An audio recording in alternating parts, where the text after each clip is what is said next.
기도하시겠습니다. 여호와께서 폭풍우 가운데에서 욥에게 말씀하여 이르시되 지혜 없는 말로 내 뜻을 어둡게 하는 자가 누구냐. 욥기 38장 1절 2절 말씀. 아멘.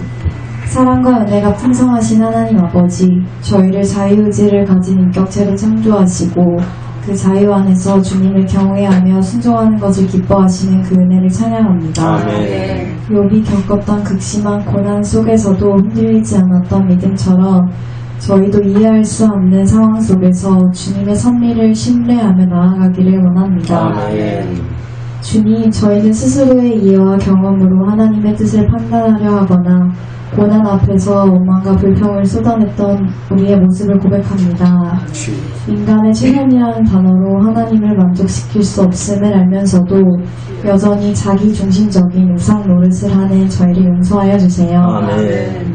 이 땅에서 사탄은 끊임없이 우리를 주님으로부터 갈라놓으려 하지만 우리는 하나님께서 결코 우리를 놓지 않으시고 끝까지 붙들어 주심을 믿고 나아갑니다. 아멘. 이러한 영적 싸움 속에서 우리가 겪는 고통과 어려움이 단순히 시련으로 끝나지 않게 하시고 아멘. 오히려 그 시간을 통해 주님을 더욱 깊이 알아가며 기꺼이 주님께 순종하고 항복하는 은혜의 시간이 되길 소망합니다. 아멘.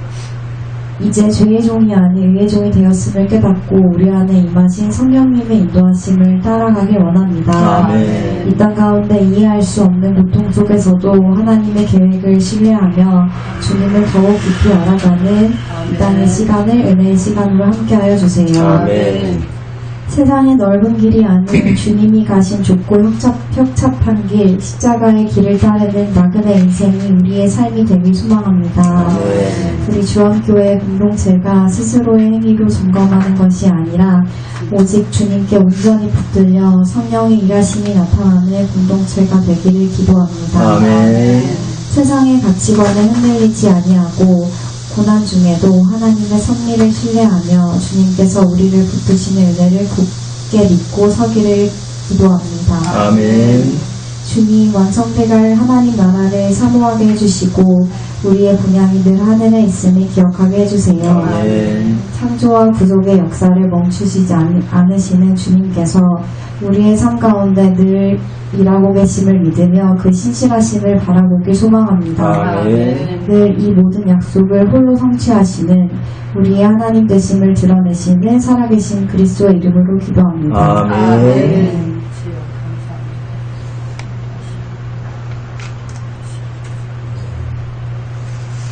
네, 반갑습니다. 네, 서로 돌아오면서 인사하겠습니다. 네, 반갑습니다. 반갑습니다. 오늘 우리 그 조양기 자매님 이 대표기도 너무 놀랍죠? 마치 그 욥기서를 꿰뚫은 듯한 그 대피기도의 은혜를 받습니다. 네. 모든 우리 이 욥기 매주 3번씩 읽고 오시죠? 네. 그렇게 활자만 믿고 있겠습니다. 뉴스가 잘 웃는 거 보니까 안 하는 것 같아. 네? 네. 제발 좀 읽고 오세요. 제발입니다, 제발. 자, 네. 자, 다음 주 대표기도는 우리 김진숙 권사님입니다. 네. 자, 바로 말씀 보도록 하겠습니다. 오늘 말씀의 제목은 하나님에게 둘러싸여입니다. 욥기 3장 1절부터 26절까지입니다. 다 함께 봉독하도록 합니다. 시작. 그 후에 욥이 입을 열어 자기의 생일을 저주하니라. 욥이 입을 열어 이르되 내가 난 날이 멸망하였더라면 사내 아이를 베었다 하던 그 밤도 그러하였더라면 그날이 캄캄하였더라면 하나님이 위에서 돌아보지 않으셨더라면 빛도 그날을 비추지 않았더라면 어둠과 죽음의 그날을 자기의 것이라 주장하였더라면 구름이 그 위에 덮였더라면 흑암이 그날을 덮였더라면 그날이 캄캄한 어둠에 잡혔더라면 해의 날 수와 달의 수에 들지 않았더라면 그 밤에 자식을 베지 못하였더라면 그 밤에 즐거운 소리가 나지 않았더라면 나를 저주하는 자들 곧 이와 야단을 격동시키기에 익숙한 자들이 그 밤을 저주하였더라면 그 밤에 새벽별들이 어두웠더라면 그 밤이 광명을 바랄지라도 얻지 못하며 동틈을 보지 못하였더라면 좋았을 것을. 이는 내 모태의 문을 닫지 아니하여 내 눈으로 환난을 보게 하였음이로구나. 어찌하여 내가 태에서 죽어 나오지 아니하였던가. 어찌하여 내 어머니가 해산할 때에 내가 숨지지 아니하였던가. 어찌하여 무릎이 나를 받았던가. 어찌하여 내가 젖을 받았던가. 그렇지 아니하였던들 이제는 내가 평안히 누워서 자고 쉬었을 것이니 자기를 위하여 폐허를 일으킨 세상 임금들과 모사들과 함께 있었을 것이요 혹시 금을 가지며 은으로 집을 채우고 고관들과 함께 있었을 것이며 또는 낙태되어 땅에 묻힌 아이처럼 나는 존재하지 않았겠고 빛을 보지 못한 아이들 같았을 것이다.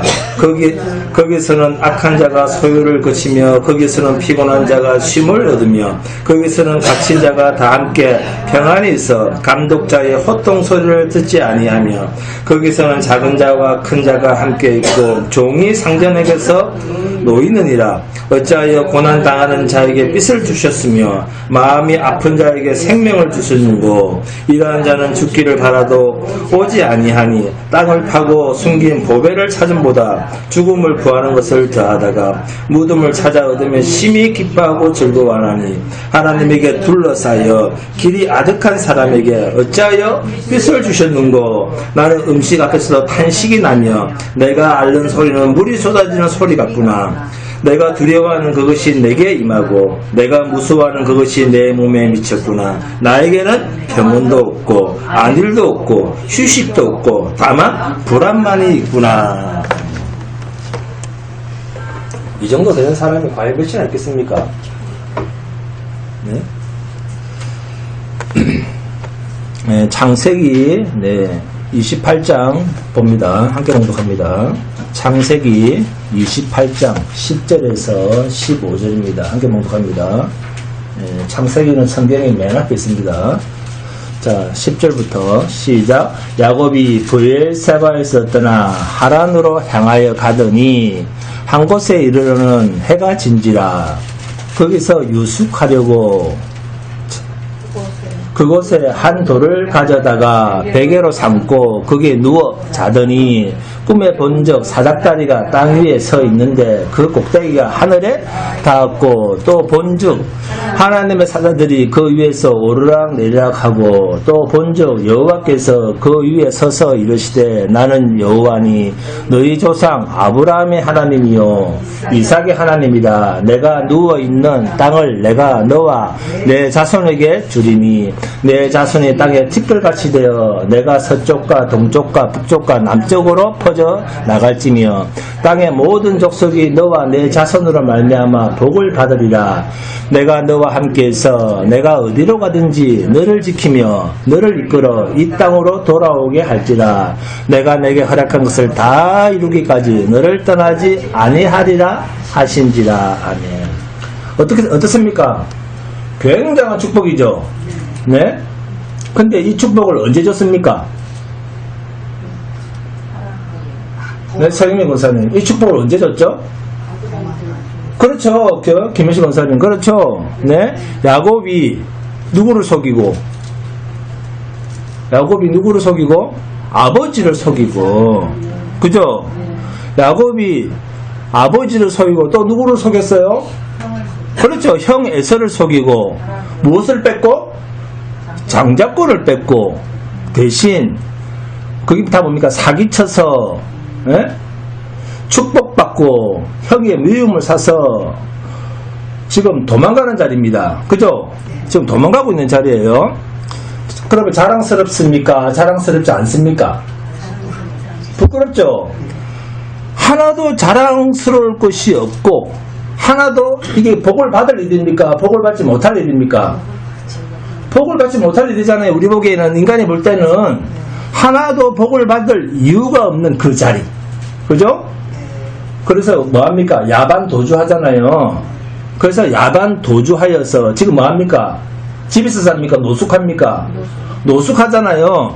노숙하던 자리에 누가 오십니까? 하나님이 오셔서 나는 너희 조상의 하나님이다. 아브라함의 하나님이고 이삭의 하나님이다. 네가 누워있는 땅, 네?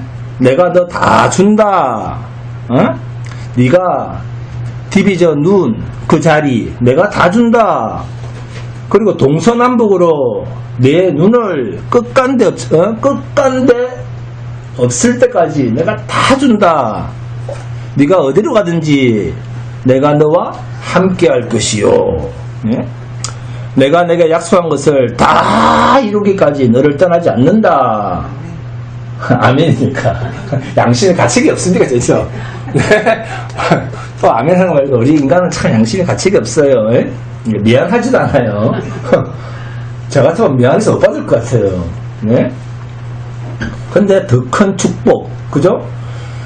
야곱이 아버지로부터 뺏은 축복보다 더 큰 축복, 그죠? 사기쳐서 형한테 사기쳐서 뺏은 축복보다 더 큰 축복, 그 큰 틀에서의 축복, 아브라함의 후손으로서 도망갈 수 없는 그 축복의 자리에 너는 있을 것이다 라고 선언이 됩니다. 놀랍지 않습니까? 이게 기독교예요. 기독교의 정체성을, 교회란 무엇인가, 기독교의 정체성을 잘 알고 교회를 다녀야 됩니다. 하나님이 사랑하시는 당신님의 자녀를 향한 하나님의 그 신실하심, 하나님의 그의 크신 능력, 하나님의 그의 크신 자비와 복 주시는 거룩하심입니다. 그 하나님의 축복이, 그 하나님의 약속이 당신님의 의지가 2000년 전에 역사 속에서 세워졌다는, 번복할 수가 없고 훼손할 수가 없고 무엇으로도 변명할 수도 없는 사실로서 역사에 뿌리를 내리고 오늘까지 이어지고 있고, 영원한 나라 그 약속의 그 자리까지 그 목적을 하나님의 신실하신 의지로 이루어가고 계십니다. 아멘. 그러니 여러분, 살면서 불안해하지 말고 오늘 대표기도처럼 그냥 예수를, 복음을 누리십시오. 순종하시고 충성하시고 복된 삶으로 사십시오. 예? 긴가민가 하나님의 말씀을 믿어야 되나 말아야 되나 하면서 긴가민가 하면서 여기저기 점이나 한번 봐볼까, 무당한테 한번 찾아가볼까 하면서 기웃기웃거리지 마시고, 네? 믿음 안으로 쑥 들어오십시오. 그리 하시면 여러분의 인생은 놀라워질 것입니다. 네? 여러분, 하나님께서는 인간은 모든 창조물과는 다르다. 다른 모든 창조물과는 달리 인간은 하나님께서 특별하게 취급하시고 대접하시는 어떤 존재? 고급한 존재다 하는 것을 욥기 1, 2장에서 우리는 확인했습니다. 그리고 하나님의 창조 사역은 우리가 생각하는 것보다 훨씬 크고 훨씬 깊어서 하나님은 지금도 여전히 일하고 계시며 그 창조 사역의 연장성산에 예수님의 오심이 있었다는 것입니다. 그렇습니다. 하나님의 일하심은 우리 인간이 생각하는 것보다 훨씬 큽니다. 우리가 기대하는 행복, 내가 기대하는 어떤 결과, 우리가 소망하는 어떤 목적보다도 하나님의 목적하심이 더 큽니다. 주여 이것 주십시오, 저것 주십시오, 내 말 좀 들으세요 한 것보다 하나님의 생각하심과 목적하심이 더 크다는 거예요. 네? 그 차이가 너무 커서 우리 인간은 무엇을 느낀다? 고통을 느끼는 거예요. 그래서 그 차이가 너무나 크기 때문에. 욥 자신을 지금 저주하고 있지 않습니까? 내가 태어나지 않았더라면, 얼마나 자기 몸이 힘들었으면, 자신이 자신을 저주하는 그 비명과 절규 속에는 자신의 탄생을 한탄하고 죽음을 논하고 날들을 저주하고 있습니다. 그러나 이러한 표현들은 창세기 1장에 하나님의 창조 사역에서 창조의 첫째 날과 둘째 날에 있었던 하나님의 말씀을 상기시킵니다. 불신자들이나 우리 신자가 자신의 존재와 자신이 처해 있는 현실에 대해서 여러 가지 이유로 자책하고 신음한다고 하는 것은 곧 하나님께 내가 힘들어한다. 무슨 말입니까? 자책한다. 무슨 말입니까? 하나님께 불만이 있다. 그 말 아닙니까? 네? 하나님께 불만을 터뜨리는 것과 똑같은 거예요. 네? 욥도 그러죠. 내가 왜 태어났던고? 그날이, 내 생일 그날이 왜 달력에 있었단 말인가? 그죠? 욥의 이러한 표현은 하나님 도대체 어떻게 하는 말입니까? 라는 그런 의미입니다. 그래서 오늘 욥기 3장은 우리에게서 굉장히 중요한 장입니다. 왜 중요한가? 욥기 1장 10절에서 하나님이 사탄에게 뭐랍니까? 욥을 봐라. 너는 왜 그 모양 그 꼴이냐? 그러자 사탄이 어떤 핑계를 냅니까? 이런 핑계를 대죠. 주께서 그와 그의 집과 그의 모든 소유물을 울타리로 두심 때문이 아닙니까? 욥을 축복해 주니까 하나님이 주님을 잘 섬기죠. 그러죠. 그래서 하나님께서 어떻게 하게 됐죠? 그래, 그럼 그 울타리를 한번 깨봐라. 그렇게 되면 욥이 어떤 반응을 보이는지 한번 보자. 이렇게 욥기는 시작이 되었습니다. 하나님의 허락이 떨어지자 사탄이 욥의 자식들을 다 죽이고 재산들을 다 빼앗아갑니다. 그럼에도 욥기 1장 끝을 보면 욥기 1장 20절 22절을 보시면 욥이 일어나 겉옷을 찢고 머리털을 밀고 땅에 엎드려 예배하며 이르되 내가 모태에서 알몸으로 나왔은즉 또 알몸이 되어 그리로 돌아가올지라 주신 이도 여호와시요 거두신 이도 여호와시요 여호와시오니 여호와의 이름이 찬송을 받으실지니이다 하고 이 모든 일에 욥이 범죄하지 아니하고 하나님을 향하여 원망하지 아니하니라. 아멘. 그런데 우리는 이 마지막 구절들 때문에 욥기서를 많이 오해하고 있습니다. 자, 이렇게 나오니까 한번 욥기를 읽을 때 그래, 욥이 어디까지 참나 한번 보자.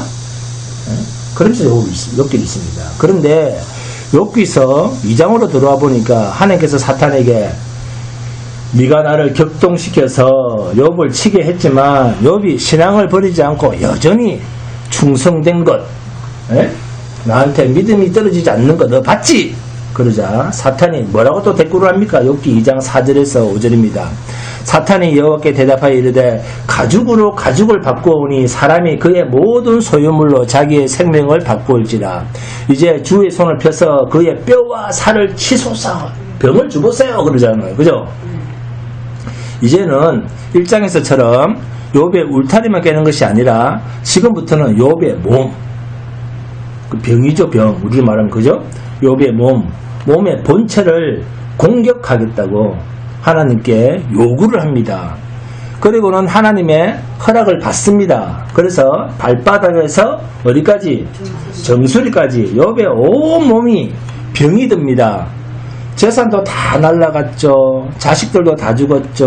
욥의 몸까지 전체적으로 병이 들자 이제 드디어 누가 들고 일어납니까?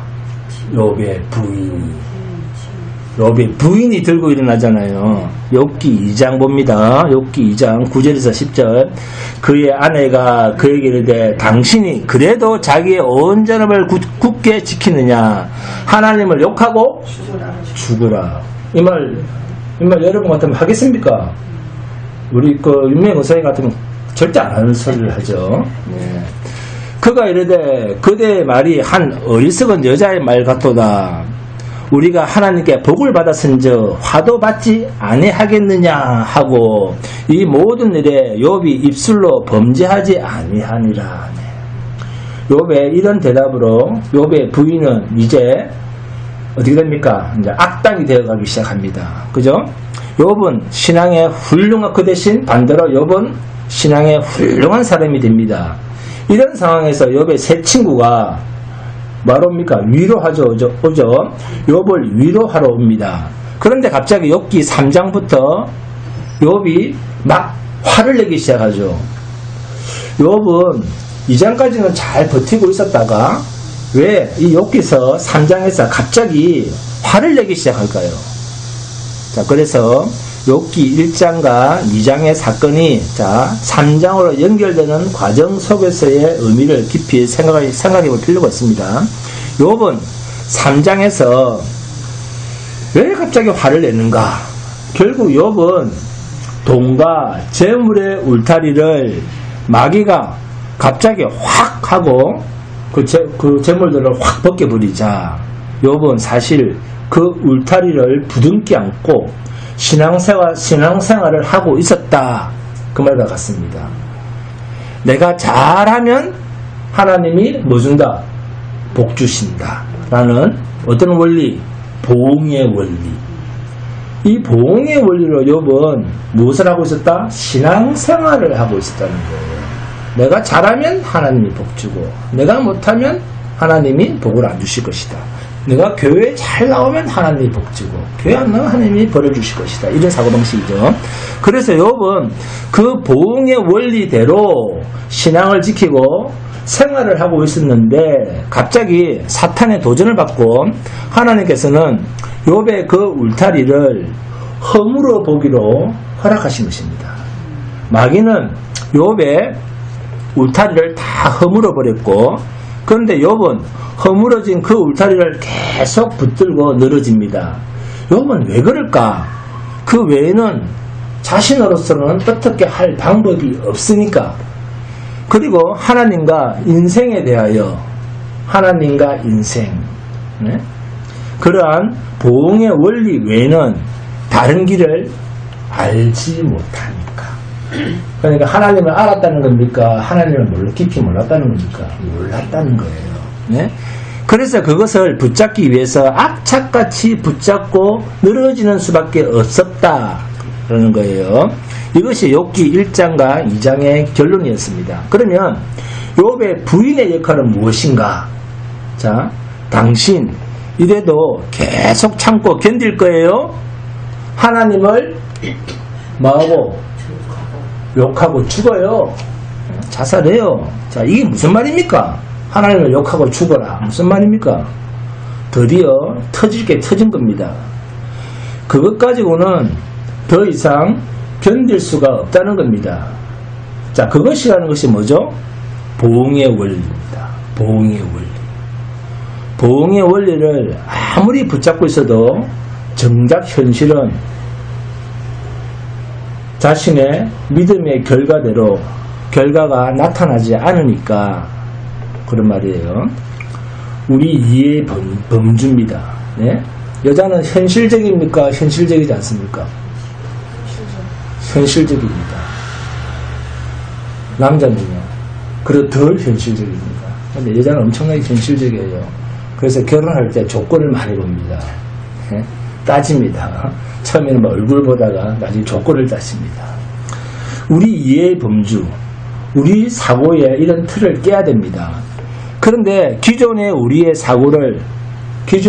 사고방식을 완전히 깨부수고 머릿속에서 없애버리면 어떻게 됩니까? 우리가 하나님의 사고방식이 아니라 지금 우리가 가지고 있는 이 인간적 사고방식을 하나님과 교통하기 위해서 이 인간적 사고방식을 싹 없애버린다면 그때 되면은 어떻게 됩니까? 생각할 줄 모르잖아요. 왜? 하나님은 모르니까. 네? 그래서 어떡합니까? 그럴 바에야 죽겠습니다. 그런 거예요. 지금 그 이야기를 하는 겁니다. 하나님은 너의 사고방식을 깨라! 그러니까. 공허하거든. 아무것도 없거든, 머릿속에. 그래서 하는 말이 뭡니까? 내 생일이 없었더라면, 태어나지 않았더라면. 그래서 죽겠다는 거예요. 그게 지금 욥이 이야기입니다. 그럴 바에는 차라리 죽는 게 낫습니다. 그 말이야. 예? 하나님을 저주하고 죽어라 라는 이 욥의 아내의 말의 뜻은 사실 욥도 자신의 아내와 같은 신앙의 사고방식이었다는 거예요. 네? 그런데 욥은 아내처럼 직접적으로 자신의 생각을 표현하지를 않고 그 말을 어떤 식으로 표현합니까? 3장 1절입니다. 그 후에 욥이 입을 열어. 부인은 되게 직설적이었죠. 자, 근데 욥은 어떻습니까? 자기의 생일을 저주하니라. 무슨 뜻이죠? 인과응보라고 하는 세상의 기본 틀들이 깨어져 버렸다 그 말입니다. 네? 욥이 생각하고 자신이 가지고 있던 보응의 원리, 인과응보, 그 최고의 꼭대기에는 누가 계셨다? 하나님이 계셨습니다. 그래서 욥은 하나님에게는 불경한 소리를 하지 못하고, 그러나 자신이 알고 있던 신앙의 틀들은 다 깨져버렸고, 그리고 신앙은 지켜야 되는데 자기가 아는 신앙의 원칙들이 다 무너지자 하나님을 직접적으로 원망하지는 않고 이렇게 말을 합니다. 사실 이것이 유일하게 잘난 욥의 모습입니다. 네? 욥이 하나님을 향해서 직접 원망할 수는 없으니까 어떻게 말을 합니까? 내가 안 태어났더라면.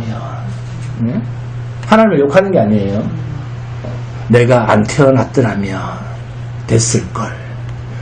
난 왜 태어나갖고 하나님을 곤란하게 하고 있는가 이러는 거예요. 네? 하나님을 곤란하게 하고 나도 곤란한 인생이 되었다.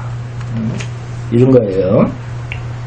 우리 모두가 현실적으로 욥과 같은 이런 신앙 사상에 걸려 있습니다. 하나님이 우리에게 요구하시는 것은 무엇입니까? 라고 질문을 했을 때 우리 모두는 그 답을 다 알고 있다고 생각합니다. 하나님께서 우리에게 요구하시는 것이 뭐죠? 어떻게 대답을 합니까? 하나님께서 우리에게 요구하시는 것이 뭡니까? 안공자 이사님. 그러면 거룩하게 살고요, 술 끊고요, 담배 끊고요, 그 다음에 헌금 많이 하고요, 뭐 이런 식으로 하나님의 나라를 건설하며 또 무엇이 되고 빛과 소금이 되고. 네.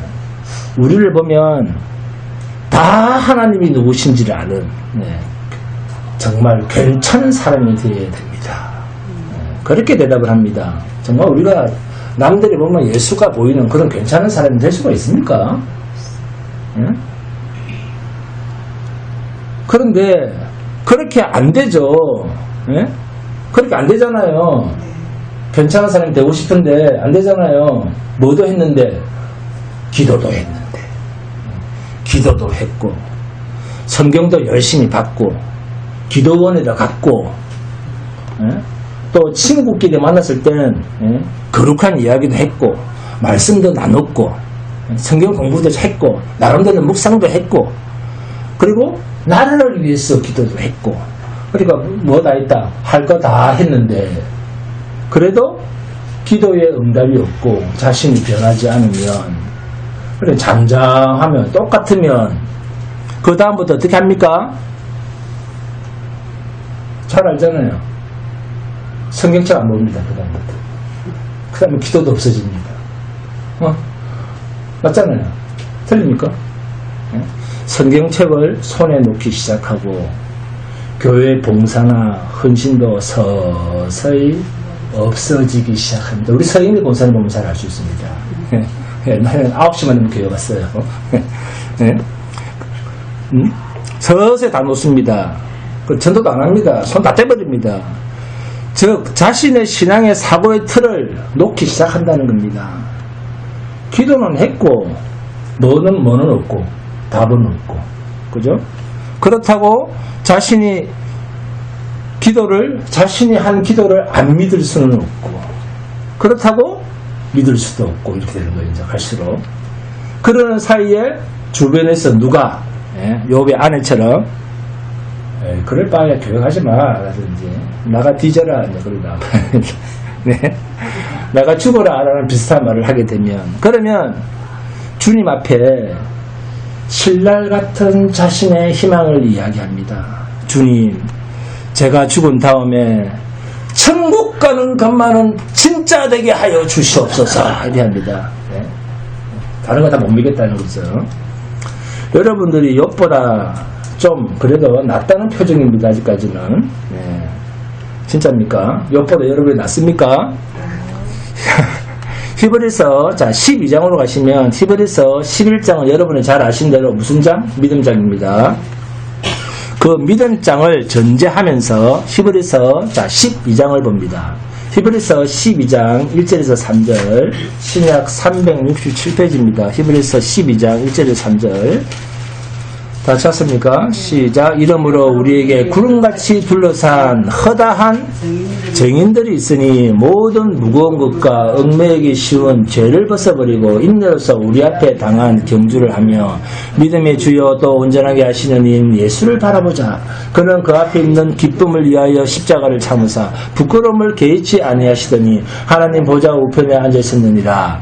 너희가 피곤하여 낙심하지 않기 위하여 죄인들이 이같이 자기에게 거역한 일을 참으신 일을 생각하라. 예수님께서 어떤 길을 걸으셨다고 합니까? 그 십자가를 참으사. 이런 거 보면 우리 그 서임 권사님과 비슷하죠. 너무 대단하십니다. 동생부터 해서 아버님, 어머님까지 막 어떻게 혼자서 십자가를 3개씩 짓는 줄 모르겠어요. 예수님 하나밖에 못 짓는데 그 십자가를 참으사 수치와 부끄러움을 개의치 아니하시는 길로 가셨다. 그가 고난과 수치의 길을 걸어 하늘 보좌의 우편에 앉으신 것을 기억하라. 네? 기억하라 무슨 말입니까? 생각하라 그 말이잖아요. 네? 주님은 욥이 당한 고통보다 훨씬 더한 고통을 겪었습니다. 주님은. 그런데 바로 그 길이 하나님이 우리에게 요구하시는 하나님의 목적과 내용의 길이라는 거예요. 그래서 그 길을 간 선조들이 이렇게 많고 예수께서 그 길을 간 것을 기억하여 너희가 당하고 있는 어려움에 대하여 승리하는 자가 되어라. 우리가 욥기에서 보는 욥의 모든 고난들을 포함한 그것들보다도 훨씬 더 큰 내용들을 감수해라 그 말입니다. 자, 그렇게 요구하시면서 계속해서 히브리서 12장 4절에서 7절입니다. 너희가 죄와 싸우되 아직 피 흘리기까지는 대항하지 아니하고 또 아들들에게 고라는 같이 너희에게 권면하신 말씀도 잊었도다. 일러스되 내 아들이 주의 징계하심을 경히 여기지 말며 그에게 꾸지람을 받을 때 낙심하지 말라. 주께서 그 사랑하시는 자를 징계하시고 그가 받아들이시는 아들마다 채찍질 하심이라 하였으니 너희가 참으면 징계를 받기 위함이라. 하나님이 아들과 같이 너희를 대우하시나니 어찌 아버지가 징계하지 않는 아들이 있으리요. 아멘. 이 말씀을 문자적으로만 이해를 하시게 되면 이런 뜻처럼 들립니다. 아버지가 아들을 채찍질하고 때려서 화풀이나 하고 재미나 보려고 태어난 아들인가? 어찌 그 받으시는 아들마다 채찍질하고 징계하지 않는 아들이 있으리요. 네? 자식은 꼭 징계를 받아야만 한다. 성경이 문자로만 읽으면 이렇게 이해될 수가 있습니다. 그렇죠? 성경에서 말하는 징계라고 하는 뜻이 뭡니까? 자식 만들기라는 뜻이에요. 성경에서 말하는 징계 무슨 말입니까? 하나님의 아들 만들기 그런 뜻입니다.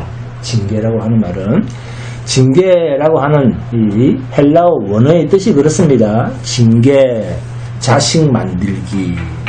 징계라는 말에 자식 만들기라는 말을 넣어서 히브리서 12장 5절부터 다시 읽어봅니다. 5절에서 6절 또 아들들에게 권한같이 너희에게 권면하신 말씀도 잊었도다. 일렀으되 내 자식이 주의 자식 만들기를 경히 여기지 말며 그에게 꾸지람을 받을 때 낙심하지 말라.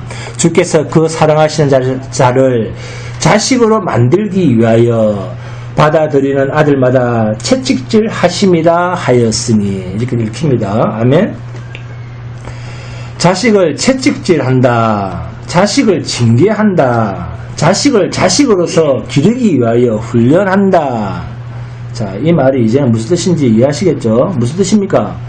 자식을, 이 말이 무슨 뜻입니까? 자식을 아이인 상태로 가만히 내버려 둘 수는 없다, 그 말이에요. 네? 자식을 아기인 상태로 영원히 있게 할 수는 없다, 그 말입니다. 이게 자식 만들기예요. 이게 징계라는 말 뜻입니다. 그래서 뒤가 이렇게 이어집니다. 히브리서 12장 8절입니다. 징계는 다 받는 것이거늘 너에게 없으면 사생자여 친아들이 아니니라. 네? 아버지가 없으면 엄마가 없으면 자식을 훈련시킬 사람이 없으면 훈련은커녕 아무것도 받지 않습니다.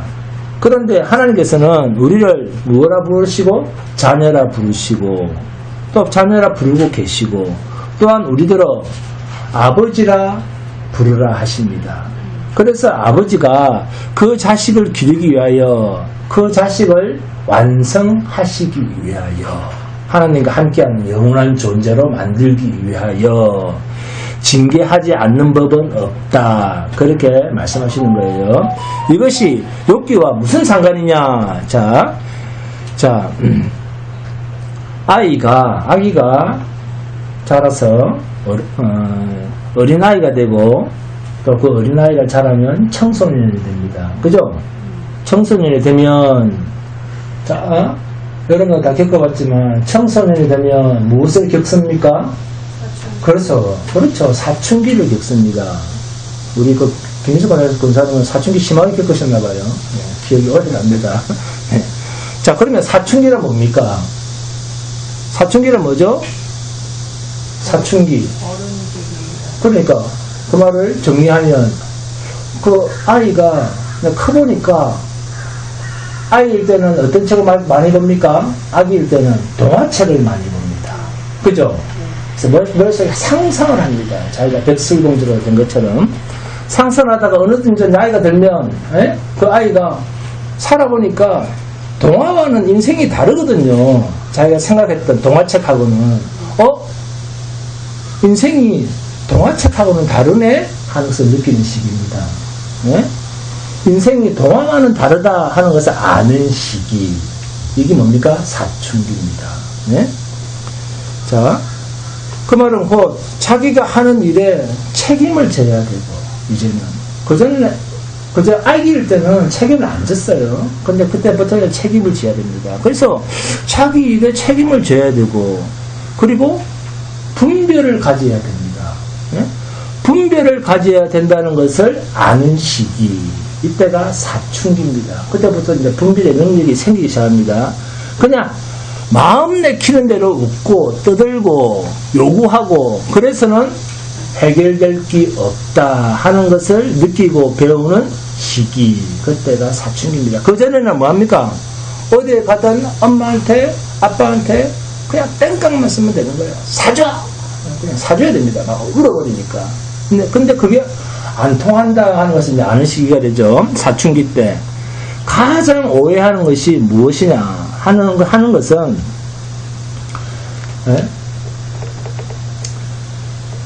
가장 오해하는 것이 무엇이냐. 사심 없는 마음. 우리 그런 마음 많이 쓰죠. 사심 없는 마음과, 그 다음에 열정이 전부라고 믿는 겁니다. 그런데 그게 깨어지는 시기가 사춘기입니다. 자신의 순수함이 깨어지는 시기. 이 사춘기예요. 그러니까 순진함, 나의 순수함과 나의 열심만 있으면 모든 것이 된다라고 하는 것을 믿는 그 시기와 그러나 그것이 깨어지는 시기, 이것이 사춘기입니다. 그런데 모든 하나님의 자녀로 부름을 받은 그리고 우리 신자에게 있어서 영혼의 사춘기, 육체적 사춘기가 아니라 영혼의 사춘기, 신자에게는 영적 사춘기란 무엇인가? 우리 영적 사춘기 어느 때입니까? 바로 지금입니다. 지금 이때입니다. 순진하여서 하나님 앞에 나의 정성을 다 쏟아 부으면 모든 것이 된다라고 생각했던 그 시기. 이걸 뭐란다고요? 영적 사춘기라고 합니다. 네? 그때가 영적 사춘기입니다. 욥기 3장에서 욥이 지금 이 시점에 있는 거예요. 영적 사춘기. 하나님 어떡하란 말입니까? 제가 뭘 잘못했단 말입니까? 무슨 말입니까? 사춘기라는 말이에요. 영적 사춘기가. 욥이 지금 이 시점에 와 있는 거예요. 지금 그의 순진함이 깨어지고 있습니다. 죄 안 짓고 하나님 두려워하고 하나님을 공경하고 살았으면 다지. 어쩌란 말입니까? 그런 나에게 나는 지금 못 살겠습니다. 이런 신앙 체계가 깨어지면, 이런 사고의 틀이 깨어지면 어떡합니까? 견딜 수 없습니다. 그리고 살 수 없다고 합니다. 믿음은 있으나 그동안의 욥의 믿음은 인과응보식 믿음이었습니다. 그런데 어느 날 까닭없이 이유 없이 자신이 믿던 그 믿음의 법칙이 깨어지자 당황하기 시작합니다. 자신의 눈앞에 펼쳐진 이 당황한 현실, 사실. 그러나 그것은 본인이 만들어낸 결과입니다. 하나님께서는 그렇게 하시겠다라고 말씀하신 적이 없습니다. 고린도전서 3장을 봅니다. 신약 266페이지 고린도전서 3장 18절에서 23절 함께 보도록 합니다. 고린도전서 3장 18절 23절 아무도 자신을 속이지 말라. 너희 중에 누구든지 이 세상에서 지혜 있는 줄로 생각하거든 어리석은 자가 되라. 그리하여야 지혜로운 자가 되리라. 이 세상 지혜는 하나님께 어리석은 것이니 기록된 바 하나님은 지혜 있는 자들로 하여금 자기 꾀에 빠지게 하시는 일을 하였고 또 주께서 지혜 있는 자들의 생각을 헛것으로 아신다 하셨느니라. 그런즉 누구든지 사람을 자랑하지 말라. 뭘 자랑하지 말라? 사람을 자랑하지 말라. 만물이 다 너희 것입니다. 바울이나 아볼로나 게바나 세계나 생명이나 사망이나 지금 것이나 장래 것이나 다 너희의 것이요 너희는 그리스도의 것이요 그리스도는 하나님의 것이니라. 이러한 표현이죠. 고린도 교회는 분파가 있었습니다. 여기 등장하는 인물들 같이 나는 바울파라, 나는 아볼로파라, 나는 게바파라, 심지어 나는 예수라 이렇게 파당이 있었는데 바울의 이야기는 이겁니다. 그 밑에 들어가지 마라. 사람 밑으로는 들어가지 마라. 눈에 보이는 사람 밑으로는 지금 들어가야 됩니까? 들어가지 말아야 됩니까? 들어가지 말아야 됩니다. 주님 오시는 그날까지. 아시겠습니까? 주님 오시는 그날까지 사람 형상으로 된 사람 밑으로는 들어가면 안 되는 거예요. 네? 하나님만, 예수만, 재림하실 예수만, 하늘의 끝만 바라봐야 되는 거예요. 자, 심지어 나는 예수라. 네? 바울 밑에 들어가서 네 정체성을 확인하려고 하지 마라. 자, 바울이 세운 것을, 바울이 세운 것을 가지고 너를 위해서 그를 소모품으로 세운 것이다. 그 말이에요. 자, 무슨 말입니까? 지도자를 세웠다. 모세를 세웠다. 무슨 말입니까? 그 이스라엘 백성들을 향해서 너희를 위한 소모품으로 하나님은 모세를 세운 것이다. 그 말이에요. 그래서 그를 바라보지 말라는 겁니다. 누가 더 크다? 하나님이 더 크다. 내가 더 크다. 그 말이에요.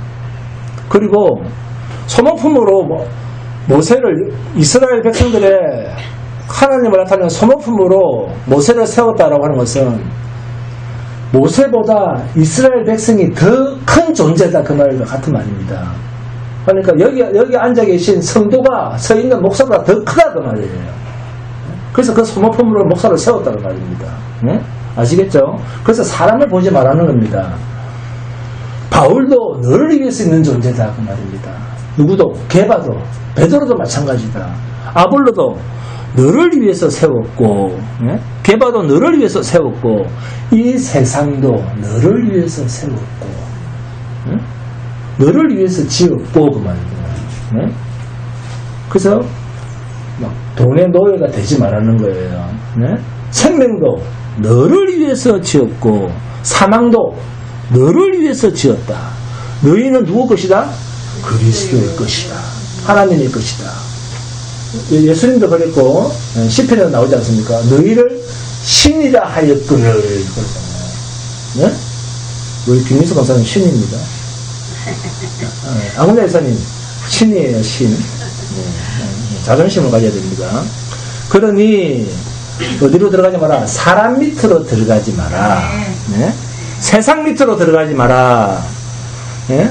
세상의 어떤 가치 밑으로 들어가지 마라 그 말입니다. 너희는 이 세상보다 가장 큰 존재다. 네? 여기서 아멘이 나와야 되는데. 네? 창조된 것과 창조 세계에 어떠한 가치와 성취가 있다 할지라도 너희가 그 밑에 들어갈 어떠한 것도 없다 그 말입니다.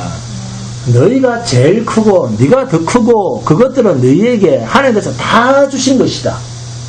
네? 이 세상도 너희에게 주신 것이다. 너희는 그리스도에게만 예속되는 존재다. 아멘. 그럼에도 사춘기 신앙의 기대는 뭡니까? 인생이 간단하기만을 원한다는 거예요.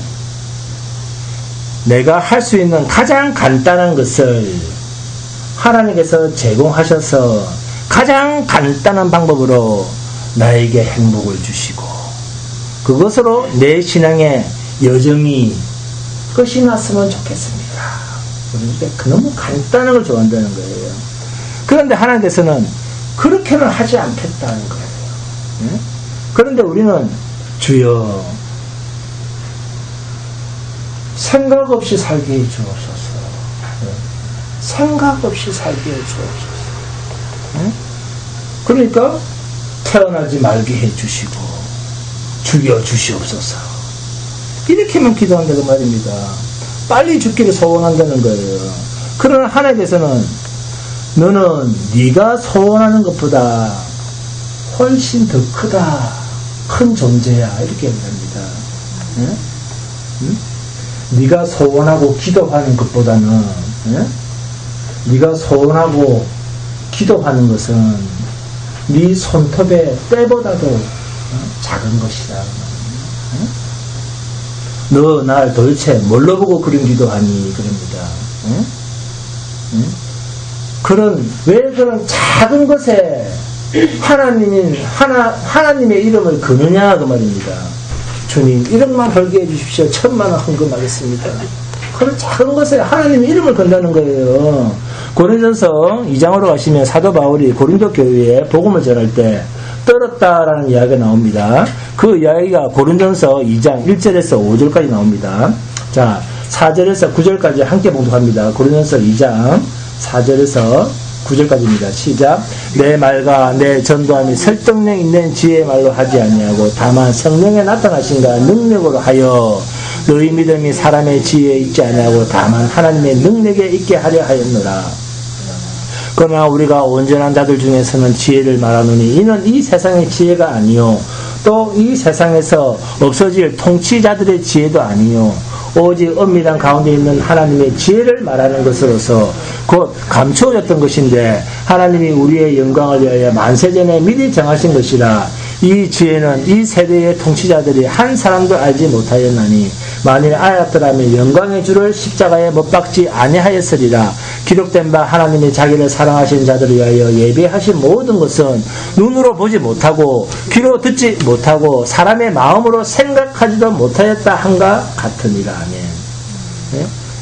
자, 우리의 구원이 무엇이었다고 합니까? 아무도 상상하지도 못했던 일이었다는 그 말이에요. 네? 구원을 생각은 했겠습니까? 아무도 생각하지 못했던 그 방법. 그런데 우리는 신앙을 이야기하면 마치 자신이 다 알고 있는 듯이 말을 합니다.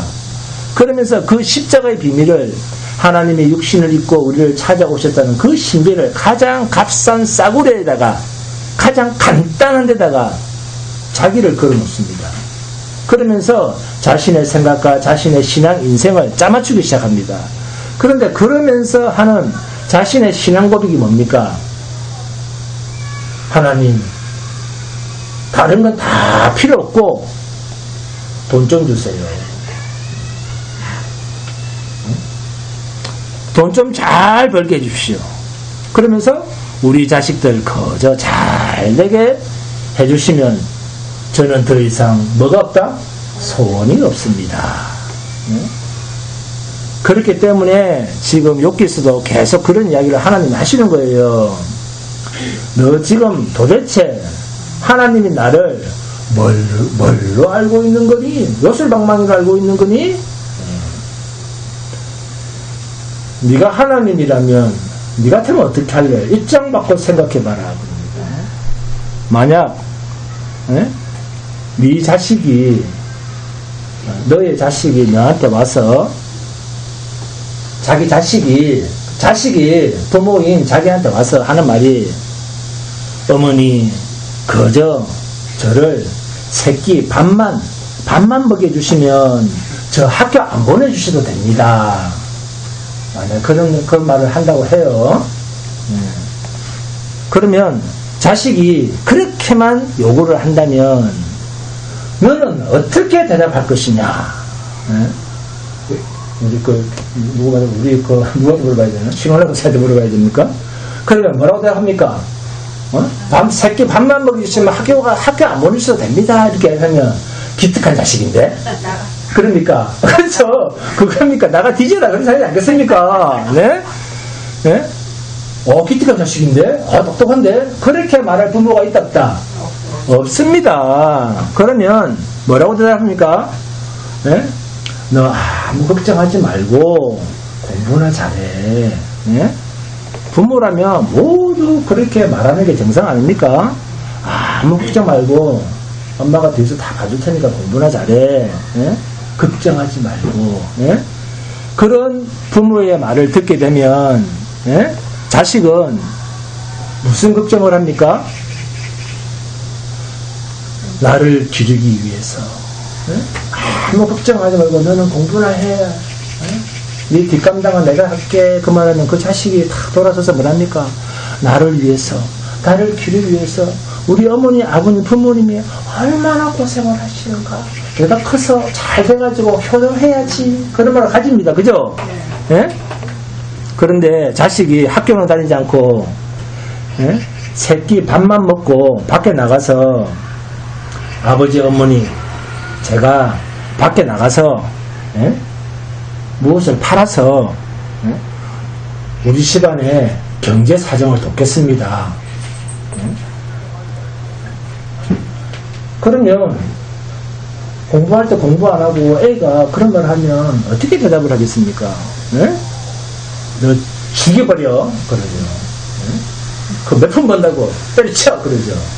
그거 정상 아닙니까? 그런 자식을 공부할 때 공부 안 하고 나가서 장사하겠다고 하는 애가 있으면 그런 자식을 누가 칭찬하겠습니까? 그런데 우리가 그러고 있다는 거예요.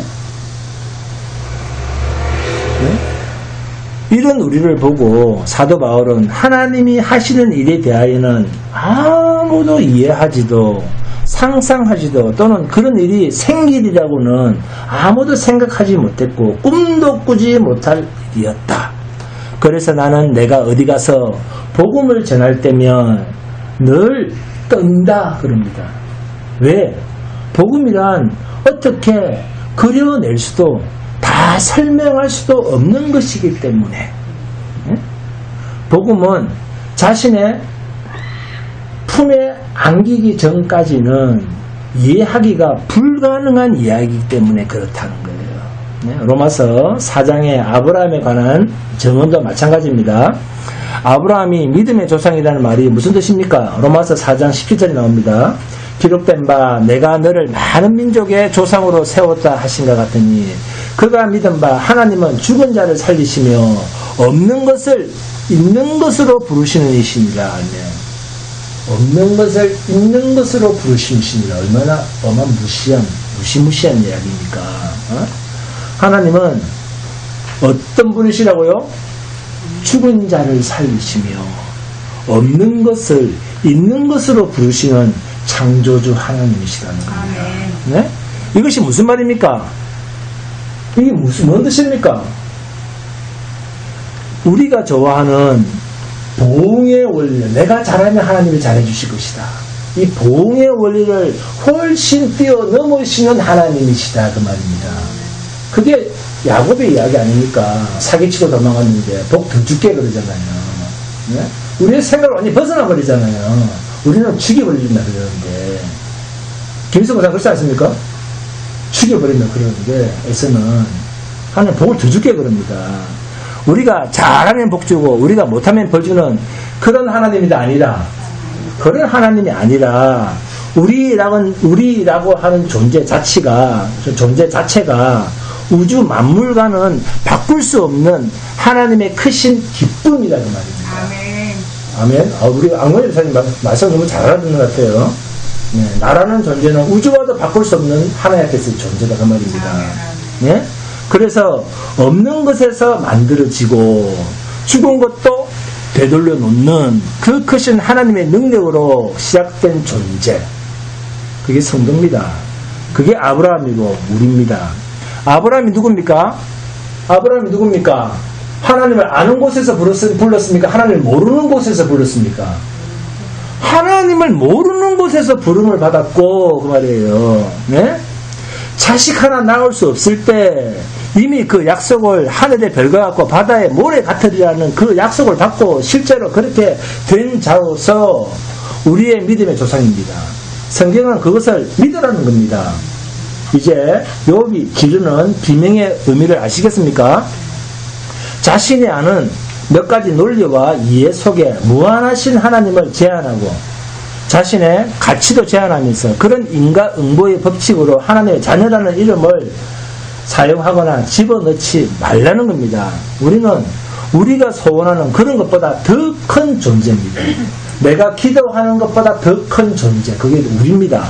그게 성도라고 하는 존재예요. 우리는 자 따라합니다. 나는 돈보다 더 큰 존재다. 네, 잘 이해하셔야 됩니다. 우리는 돈보다 더 큰 존재입니다. 왜? 근데도 왜? 돈 때문에 뭐하고? 불안해하고 불만스러워하고 걱정하고 왜 그러죠? 지금 당장 고통스러우니까 그렇죠. 지금 여러분의 기도는 어디쯤 머물고 계십니까? 아직도 신앙의 사춘기입니까? 여러분, 우리를 향한 하나님의 원하심이 너무 큽니다. 우리를 향하신 하나님의 일하심은 생각하지 않고 늘 나는 환난은 없고 고난도 싫고 고통도 싫다. 주여 주여 그렇게만 신앙생활을 하다가 자꾸 꾀를 냅니다. 어떻게 합니까? 자신의 욕심을 줄여서 하나님과 타협을 하려고 합니다. 하나님, 저한테 너무 훌륭한 사람이 되라고는 하지 마세요. 저도 제 소원을 조금 하나님께 줄일게요. 그러면서 이 정도 조건에서 저랑 타협 좀 합시다. 네? 그리고는 저 이제 이렇게 편안히 살다가 제 인생 그냥 후딱 지나가게 하셔서 하나님 앞에 가게 해주세요. 그런데 이런 게 우리의 기도 제목이 되면 기독교 신앙의 그 위대함과 그 위대한 피로 사신 교회의 그 의미가 사라지게 됩니다. 네? 여러분, 기독교 신앙의 위대함이 뭔지 아십니까? 세상의 도전과 현실의 짐 앞에서도 하나님의 사람으로서 당당하게 서는 것. 아멘?